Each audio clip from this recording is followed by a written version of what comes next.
Hello artists! Today we are going to talk about value, and we are going to practice showing values in our artwork by creating an artwork with the clouds. We're going to create our darkest dark value that we can make with our material and our lightest paper white to try to show how we can see light and dark in the clouds.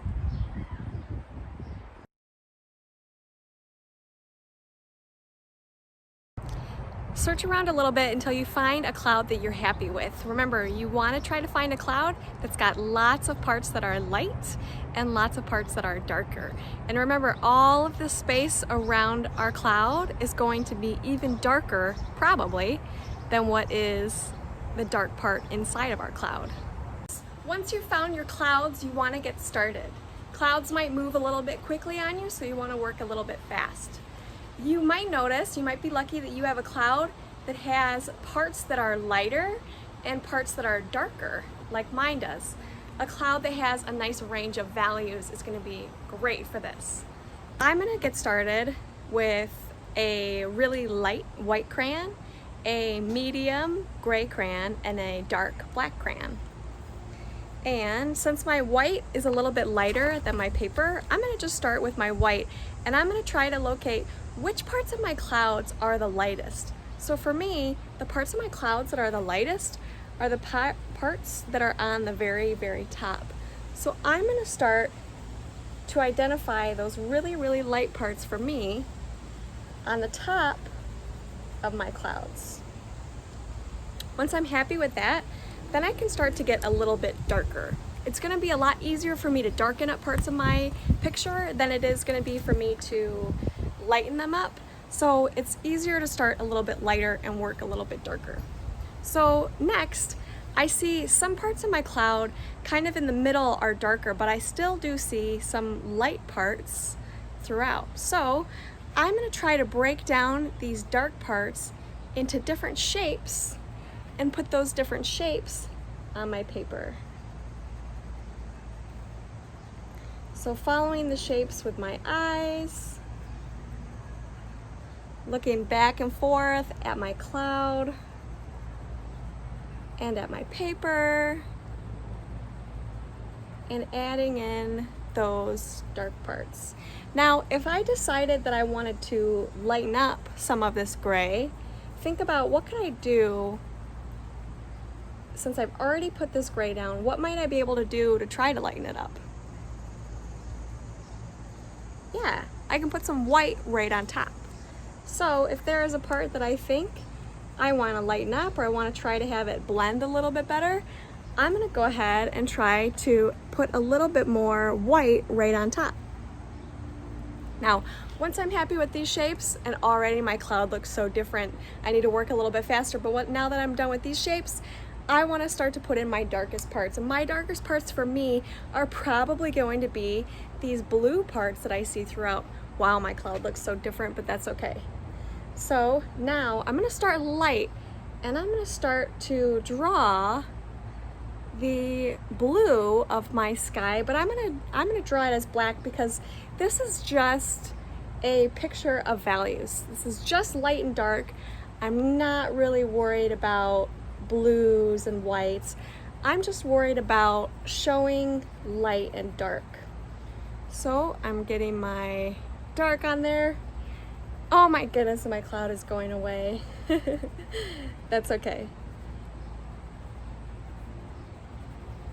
As long as I'm practicing looking at lights and darks, that is what is important. If you are a perfectionist and you really, really don't want your clouds to change on you, if this is going to drive you a little bit crazy, your clouds are going to do what they want to do, you can take a picture of your cloud so that you don't have to work so fast. If you want to slow it down a little bit, you can try that out. All right, now that I've got my dark sky around my clouds, now I might want to start to darken up parts of my clouds. And I know that my clouds are pretty much gone, but I do see that some parts are a little bit dark here, and I do remember that there was a little bit darker. So now what I'm doing is I'm just really being very, very light with my darkest dark. I don't want to be too dark on my cloud because I do want my clouds to still look pretty light. Now, to really get that full range of value, all the way from really, really dark to really, really light, I need to get a bit darker. So I'm going to start to get a little bit more dramatic so that I'm really going to see these clouds popping up out of the sky. And what I'm doing for that is I'm just adding another layer of dark black onto my blue sky, or my black sky in this case. So now for my finished product, I have parts of my paper that are still paper white. I have parts of my paper that are as dark as I can go, and maybe I should even push a little bit harder. And I have parts of my paper that are medium tones, like a darker gray and a lighter gray. Ooh, and with that extra pressure, I'm getting a lot of a darker sky, and that is looking really good. So make sure that you play around with layering. Put some white on top of your black to try to lighten it up, or put it on top of your gray, right? Put some extra black on top of your black to make it even that much darker. Put some gray over top of your black and see what happens. Play around with it depending on what material you're using. I'm just using crayons here because everybody's got crayons. If you have something else like a pastel, chalk pastel would work really, really well for this. Charcoal would work really, really well.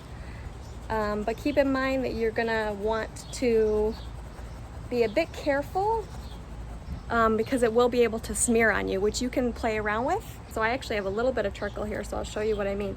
If I wanted to define some of my clouds with charcoal,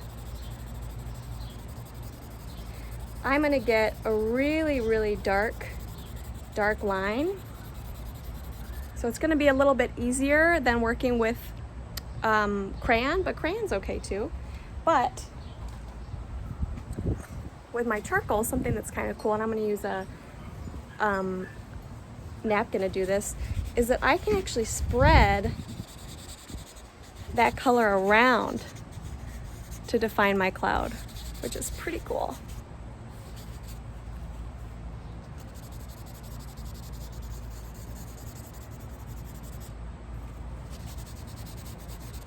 The last step, when I am all done with my clouds, when I'm all done with my sky, my final step is to complete my artwork.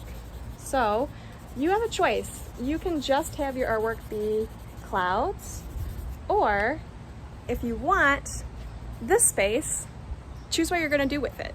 Are you gonna create a water scene? Do you wanna create robots taking over the world? Is it gonna be your house? Is it gonna be your dog? Is it gonna be a rainy day? What's it gonna be? What are you gonna do with this space? Think about that, and when you're done with your clouds, start to work on this space, or just fill your whole page with clouds.